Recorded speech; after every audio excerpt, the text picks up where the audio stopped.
তার উপর বিশ্বাস করে কোটি কোটি টাকা ঢেলেছিল কেকেআর, কিন্তু তিনি একাই ডুবিয়ে দিয়েছেন দলকে। আর তাই নয়, কেকেআর থেকে এবার ঘাড় ধাক্কা দিয়ে বের করে দেওয়া হচ্ছে এই তারকাকে।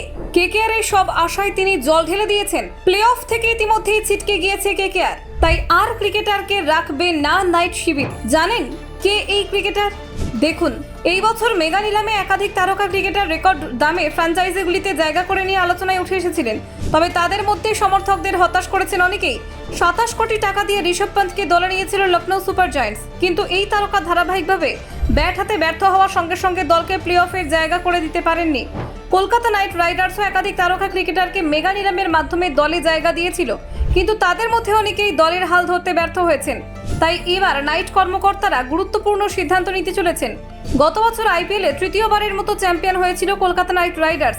এই দলের হয়ে নকআউট পর্বে বিধ্বংসী ফর্মে ছিলেন ভেঙ্কটেশ আয়ার। ফাইনালে তার ব্যাট থেকে একটি অপরাজিত অর্ধশতরান এসেছিল।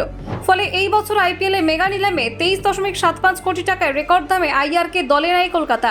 কিন্তু এই তারকা ব্যাটসম্যানের ওপর দল ভরসা করলেও তিনি ধারাবাহিকভাবে ব্যর্থ হয়ে ব্যাটিং অর্ডারকে বিপর্যয়ের মুখে ফেলে দিয়েছিলেন।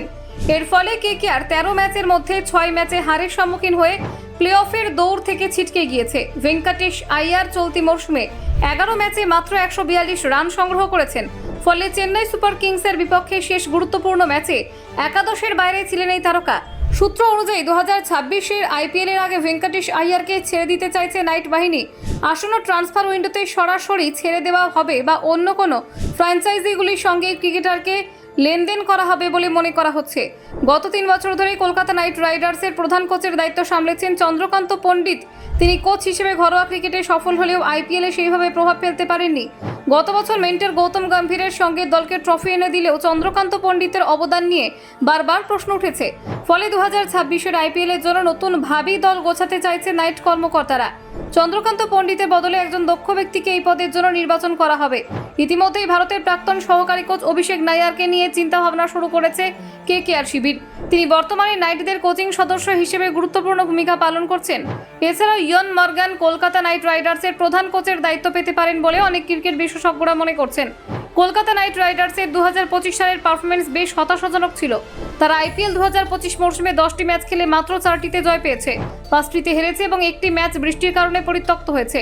ফলে তারা পয়েন্ট তালিকায় 7ম স্থানে রয়েছে।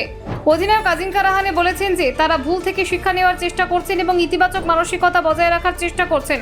তিনি আরও বলেছেন যে পরবর্তী 4টি ম্যাচ খুবই গুরুত্বপূর্ণ এবং তাদের সঠিক মানসিকতা ও মনোযোগ নিয়ে মাঠে নামতে হবে।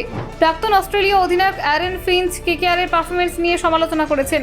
তিনি বলেছেন যে কেকেআর এর দল গঠনে গোড়াতেই গলদ ছিল এবং তার দলের ভারসাম্য খুঁজে পায়নি। তিনি আরও বলেছেন যে কেকেআর এর ব্যাটিং অর্ডারে ভুল ছিল এবং সুনীল নারায়ণকে শুরুতেই নামিয়ে দেওয়া হয়েছিল। Bureau report, news prime Times.